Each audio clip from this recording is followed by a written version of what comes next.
office for Team Ukraine. You can see on the iPad there, used to be a pen and paper, now it's the iPad or various other tablets, and that's how the judges and coaches are recording all the data, squeezing in into the touch state, a little bit low on the water.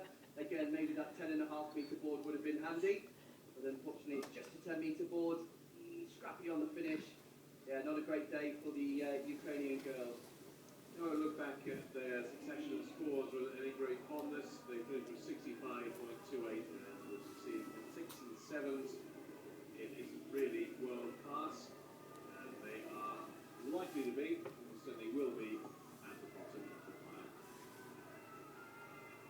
Scrapping for all they are worth for a medal. But it's not really loads of time to record this week.